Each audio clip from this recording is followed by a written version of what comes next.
Hello my dear student, फिर से मैं आज आ गया हूँ तीसरा लेक्चर लेकर रियल नेचर ऑफ मैटर का। मॉडर्न फिजिक्स के रियल नेचर ऑफ मैटर का तीसरा लेक्चर लेकर आ गया हूँ। और आज के थ्योरी में बहुत इंटरेस्टिंग चीज पढ़ने वाले हैं।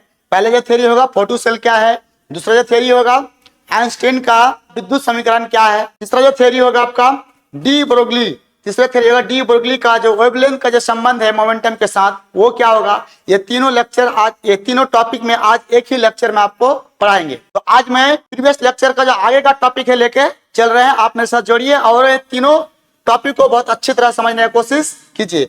तो पहला टॉपिक है आपके सामने लिखा हुआ है फोटोसेल क्या है तथा इसके दो उपयोग लिखिए। फोटोसेल क्या होता है, तो फोटोसेल क्या है उसके दो उपयोग को लिखना है और आपको बताना होगा। सेम टू सेम आपका ऐसे एग्जाम में पूछेगा, आपको दो उपयोग पूछेगा या और इसका परिभाषा पूछेगा। तो आपको करना क्या है, सिर्फ इसका परिभाषा को समझ लेना है और दो उपयोग के बारे में जो हमारा दैनिक जीवन में होता है उसको देख लेना है। उसके बाद आपको एग्जाम में जैसे ही आएगा 2 नंबर फटाक से लिख देना है। आपको दो ही मार्क्स देना होगा, क्योंकि ये सब इक्वेशन में ना ही उतना मैथमेटिशियन होता है ना ही उतना ओल्जर होता है, इसलिए ऐसा क्वेश्चन का आपको छोड़ना नहीं है। चलो हम स्टार्ट करते हैं।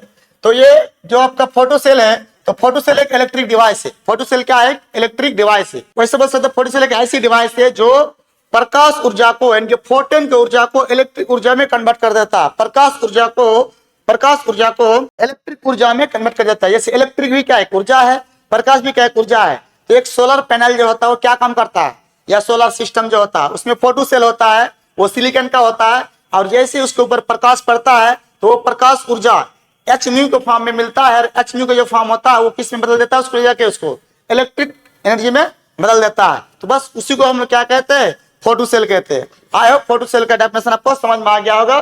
ठीक है, लिखा होगा यह एक ऐसा डिवाइस यंत्र है ना, जो प्रकाश ऊर्जा को सीधे विद्युत ऊर्जा में बदल देता है। उसे क्या कहते हैं हम लोग, फोटोसेल कहते हैं। तो फोटोसेल का उपयोग को आप देखो, फोटोसेल का उपयोग आखिर फोटोसेल जो है ना हमारे कहाँ और किस किस सिस्टम या किस किस डिवाइस में लगा रहता है उसको देखने का प्रयास करेंगे।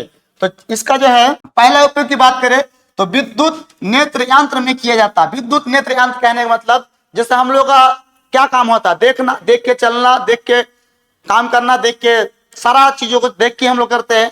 तो कुछ ऐसा डिवाइस है जो वो बिना देखे ही वो अपना काम करता है, तो उसे हम लोग क्या कहते हैं, कुछ इलेक्ट्रिक डिवाइस ऐसा है जो बिना देखे काम करता है। जैसे हमारा घरों में जो आपका गली में या सड़क में जो सोलर लाइट लगा रहता है, वो सोलर लाइट फोटोसेल के आधार पर वो बंद होता है और फोटोसेल के आधार पर क्या होता है, वो चलता है। तो उसी को हम लोग बोल सकते हैं विद्युत नेत्र का यंत्र या विद्युत नेत्र यंत्र। ठीक है, उसको कोई ना देखता है ना कोई बंद करता है। जैसे उसका प्रकाश पड़ा वो बंद हो गया, जैसे प्रकाश वहां से घटा अपना आप चलना शुरू हो गया। पता है कि रात को प्रकाश नहीं रहता है तो उसको जलाना पड़ता है, तो जलाने के लिए कोई आदमी की आवश्यकता नहीं, तो अपने आप वो जलता है, अपने आप चलता है। तो उसमें जो सिस्टम लगा होता है उसी को हम लोग बोल सकते हैं विद्युत नेत्र यंत्र। ठीक है, अगला बात करें अगर इसका उपयोग जो है ना चोर सूचक घंटी में किया जाता है। चोर सूचक घंटी क्या होता है, जैसे बड़े बड़े कंपनी होता है जहाँ पे बहुत हाई सिक्योरिटी होती है, वहां पे क्या करता है कि आपका कुछ इंस्ट्रूमेंट, कुछ सामान, कोई औजार, कुछ हथियार आप ले जाकर नहीं ले सकते हैं, तो वहां पे क्या करेगा, एक यंत्र लेगा ऐसे, चाहे आपका रेलवे में हो चाहे आपका हवाई अड्डा में हो, ऐसे यंत्र लेकर आपको क्या किया जाएगा, चेक किया जाएगा। तो अगर आपके अंदर कुछ चाकू या कुछ औजार या कुछ हथियार हो तो वो यंत्र बजने लगता है अपना आप, उसी को हम लोग बोलते हैं चोर घंटी सूचक। तो वो जो चोर घंटी सूचक जो कार्य करता है वो भी किसमें, फोटोसेल के आधार पर क्या करता है, वो कार्य करता है। अगला बात करें अगर इसका उपयोग सिनेमा, जिसका मूवी बोलते हैं, सिनेमा में ध्वनि पुनरुत्पादन में किया जाता है। ये क्या होता है, पुनरुत्पादन क्या होता है कि किस मूवी में देखिएगा, ठीक है, वो अलग अलग की जो साउंड डाला जाता है, चाहे आपका मारपीट में हो चाहे आपका गोली का हो, वो चीज फैक होता है लेकिन वो चीज रियल नहीं होता, लेकिन उसमें एक रियल साउंड डाला जाता है। तो वो साउंड को उत्पन्न करने में भी फोटोसेल का प्रयोग में किया जाता है।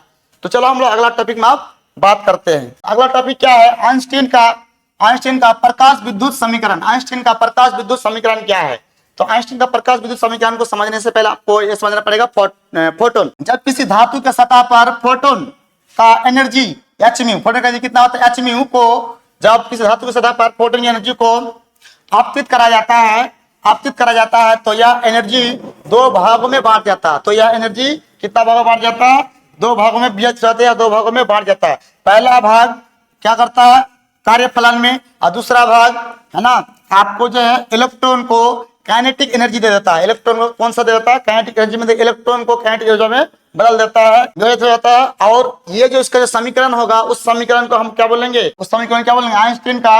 आइंस्टीन का प्रकाश विद्युत समीकरण बोलेंगे। आपको समझ में आ गया होगा। जैसे ही किसी सतह में, जैसे मान के चलिए एक धातु अगर है, यहाँ पे क्या देंगे, अगर हम लोग एच में कुछ ऊर्जा देंगे तो यहाँ से क्या निकलेगा? इलेक्ट्रॉन निकलेगा। इलेक्ट्रॉन निकलेगा, ये इलेक्ट्रॉन क्या करेगा? दौड़ने लग जाएगा। दौड़ने लग गया तो इसका कौन सा एनर्जी आएगा? Kinetic energy. आप लोग काइनेमेटिक्स में पढ़े थे, 11th क्लास से पढ़े थे, वो क्या पढ़े थे आप? Kinetic energy. काइनेटिक एनर्जी का फॉर्मूला क्या था? के बराबर हाफ एम वी स्क्वायर। के बराबर half m v square. Electron के पास क्या आ जाएगा? एक काइनेटिक ऊर्जा आ जाएगा, ठीक है। और वो ऊर्जा और आपका फोटोन ऊर्जा दोनों को जब बराबर करेंगे तो आपको क्या मिलेगा? तो आपको क्या मिलेगा? आपका एक समीकरण मिलेगा। उस समीकरण हम क्या बोलेंगे? आइंस्टीन का प्रकाश विद्युत समीकरण बोलेंगे। चलो यहाँ पे हम थोड़ा सा मैथ के जरिए आपको समझ सकते हैं। जैसे एच म्यू दिया, अब यहाँ पे क्या हो गया? इलेक्ट्रॉन निकल गया। तो इलेक्ट्रॉन निकालने में जो ऊर्जा खपत हुआ, जो आवश्यकता हुआ, उस ऊर्जा को हम लोग क्या बोलेंगे? कार्यफलन, वर्क फंक्शन। और उसके पास जो इलेक्ट्रॉन दौड़ने लग जाएगा तो उसको जो ऊर्जा मिला, उस ऊर्जा को हम लोग काइनेटिक एनर्जी, यानी कि एच म्यू जो है दो भागों में बांट गया। एच म्यू कितना भागों में बांट गया? दो भागों में। अर्थात हम क्या बोल सकते हैं? एच म्यू बराबर phi naught plus kinetic energy maximum kinetic energy, phi naught plus maximum kinetic energy, ठीक है। तो हम लोग अगर मैक्सिमम काइनेटिक एनर्जी इधर लेकर आए तो एच म्यू उधर जाएगा, तब का ये आ जाएगा इक्वेशन, ठीक है। अब एक बात बताइए, फाई नॉट है तो फाई बराबर क्या था? एच म्यू होता है। फाई नॉट है तो ये एच तो कांस्टेंट रहेगा, इसमें तो ये तो नहीं बदलेगा, तो क्या बदलेगा? न्यू नोट बदल जाएगा, न्यू नोट, ठीक है। न्यू नोट, फाई नॉट बराबर H new note into H, ठीक है। इसका वैल्यू यहाँ पुट कर देंगे, एच को ले लेंगे तो एक समीकरण बनेगा, ठीक है। या तो इसका दूसरा रूप है। अच्छा, ये जो मैक्सिमम काइनेटिक एनर्जी है, इसका फॉर्मूला क्या जाएगा? Half m v square. Half m v square, तो एम क्या है? इलेक्ट्रॉन का मास है। एम के बारे में चर्चा नहीं किया गया, लेकिन एम क्या है? इलेक्ट्रॉन का मास है। और वी क्या है? जो इलेक्ट्रॉन को काइनेटिक एनर्जी मिलेगा और उसमें कुछ वेलोसिटी होगा, वो वेलोसिटी है इलेक्ट्रॉन का वेलोसिटी, और एम है आपका इलेक्ट्रॉन का मास। अब आगे बात करते हैं, अगर बहुत अच्छी तरह से इसमें समझ लेना। देखो, अगर इसी का वैल्यू क्या आ जाएगा? सी बट्टे, यहाँ देखो, इसी का वैल्यू सी बट्टे लेमडा, इसका वैल्यू क्या आ जाएगा? सी बट्टे लेमडा नोट, सी बट्टे लेमडा नोट। अब यहाँ से सी कॉमन लेंगे तो एच सी बराबर आपका इतना आ जाएगा। तो इसी समीकरण का एक दूसरा रूप है। तो यहाँ पे आपको समझाया गया, थोड़ा दिखाया गया। जैसे इसमें क्या डालते हैं हम लोग? फोटो इलेक्ट्रिक ऊर्जा डालते हैं, यहाँ से इलेक्ट्रॉन क्या आता है? धातु की सतह से निकल जाता है। तो निकालने में जितना ऊर्जा आवश्यकता लगा उसका नाम बोले फाई नॉट। और इलेक्ट्रॉन जो दौड़ने लग जाएगा, तो उस पर ऊर्जा, जिसका क्या बोलेंगे हम लोग? Maximum kinetic energy. और ये दोनों जो ऊर्जा है वो कहाँ से मिला हमको? एच म्यू से मिला। एच म्यू दो भागों में बांट जाता है, बस यही समीकरण है। चलो आगे बात करते हैं हम लोग निरोधी विभव। निरोधी विभव क्या होता है? निरोधी विभव के बाद आपका आ जाएगा डी ब्रोगली थ्योरी शायद। तो कट ऑफ पोटेंशियल क्या होता है?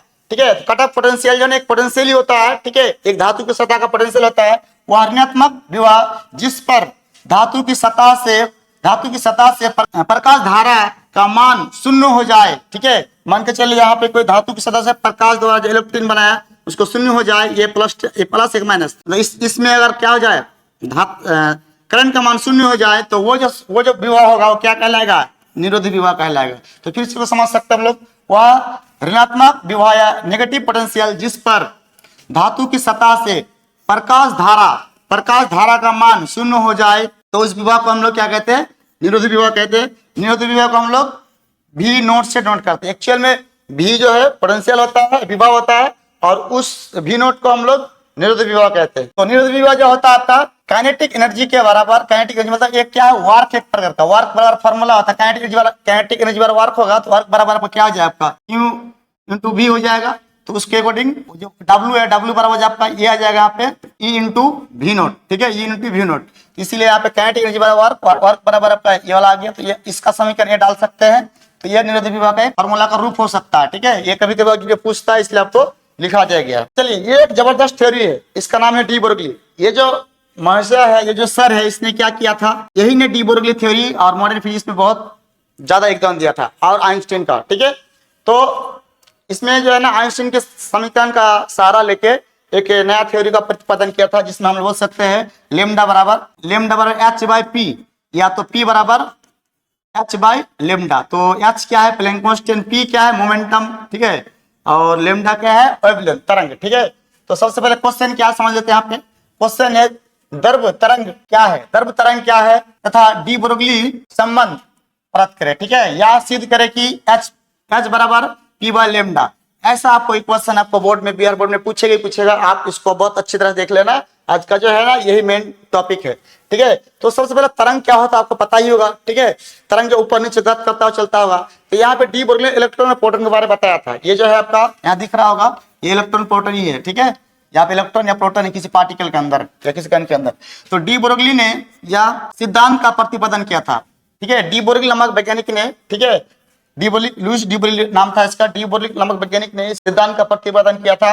और इसके अनुसार जब कोई द्रव्य कण मतलब या तो इलेक्ट्रॉन या प्रोटॉन, द्रव्य कण, ठीक है, इलेक्ट्रॉन या प्रोटॉन गति करता है तो वह तरंग की तरह व्यवहार करता है, वह तरंग की तरह व्यवहार करता है, ठीक है, तरंग की तरह व्यवहार करता है, ठीक है। तो उसके जो तरंग होगा उसे हम लोग क्या बोलेंगे, द्रव्य तरंग कहेंगे, ठीक है। उसे क्या कहेंगे हम लोग, द्रव्य तरंग कहेंगे। तो द्रव्य तरंग आपको समझ में आ गया होगा। द्रव्य तरंग क्या है एक्चुअल में, अगर कोई इलेक्ट्रॉन या प्रोटॉन जब गति करता है, ठीक है, तो वो क्या करेगा, एक तरंग की तरह व्यवहार करेगा। वो एक इलेक्ट्रॉन प्रोटॉन एक तरह पार्टिकल है, मास है, लेकिन वो तरंग की तरह व्यवहार करेगा, उससे हम द्रव्य तरंग बनेंगे। ये जो परिभाषा दिया था ये डी ब्रोगली नामक वैज्ञानिक ने दिया था, ठीक है। अब इसके बाद बात करें हम लोग, इसको जो संबंध जो प्रूफ करना होगा, जिसमें दो फार्मूला का अकॉर्डिंग चलना पड़ेगा। क्योंकि जब भी इलेक्ट्रॉन प्रोटॉन गति करता है, ठीक है, या इलेक्ट्रॉन गति करता है, तो उसमें सबसे पहले हमें क्या चाहिए होता है जानते हो, उसे हम चाहिए एच म्यू, जिसको हम लोग एनर्जी बोलते हैं, ठीक है, फोटोन की एनर्जी बोलते हैं।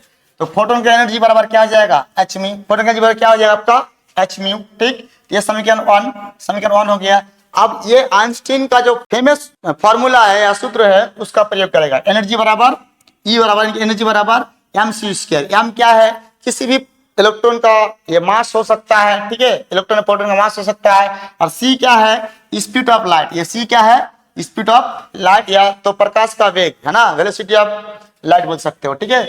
अभी दोनों इक्वेशन को क्या करेंगे, बराबर करेंगे। देखिए इसके क्या बराबर है, एलएचएस बराबर है, दोनों को जब बराबर करेंगे तो mc² बराबर एच न्यू हो जाएगा। क्या हो जाएगा, mc² बराबर एच न्यू हो जाएगा, ठीक है। अब यहाँ से आसानी से हम लोग क्या निकाल सकते हैं, mc² को क्या लिख सकते हैं, m इंटू सी और इंटू सी और एच म्यू। अब यहाँ पे समझना होगा कि मोमेंटम आप लोग 11 क्लास में या कहीं पढ़े होंगे, मास इंटू वेलोसिटी होता है, मास इंटू वेलोसिटी। तो ये m क्या हो गया आपका मास, c क्या हो गया आपका वेलोसिटी, किसका वेलोसिटी, लाइट का वेलोसिटी, ठीक है। तो mc और इंटू सी, तो c गुना सी हो जाएगा। तो mc के जहाँ क्या आ जाएगा, मोमेंटम का p। और यहाँ पे जो h न्यू है, तो हम एक फॉर्मूला पढ़े, न्यू लेमडा बराबर सी, ऑप्टिक्स में कहीं पढ़े थे, देखिएगा न्यू लेमडा बराबर सी, ठीक। यहाँ से अगर न्यू निकालते हैं तो सी अपन लेमडा, सी अपन क्या आ जाएगा, लेमडा। इसी का वैल्यू उठा के अगर हम लोग क्या पुट कर दे, इस समीकरण में पुट कर दे, तो सी अपन लेमडा आ जाएगा, सी अपन लेमडा। तो यहाँ का सी और यहाँ का सी अगर समीकरण है तो कट जाएगा, तो पी बराबर क्या बच जाता है आपका, एच पी बाय लेमडा। या तो उसको हम लोग पहले लेमडा को यहाँ लेकर आ जाएंगे तो पी यहाँ आ जाएगा। तो यही आपका क्या कहलाएगा, यही आपका डी ब्रोगली का तरंग संबंध कहलाएगा। ये बहुत भी क्वेश्चन है, ये आता ही आता है, इसको अच्छी तरह से आप लोग देख लीजिएगा। तो चलो आज का वीडियो यहाँ तक रहने देते हैं, आगे की लेक्चर होगा और 1 या 2 लेक्चर होगा, उसका ये टॉपिक आपका समाप्त हो जाएगा। तब तक के लिए जय हिंद, जय भारत।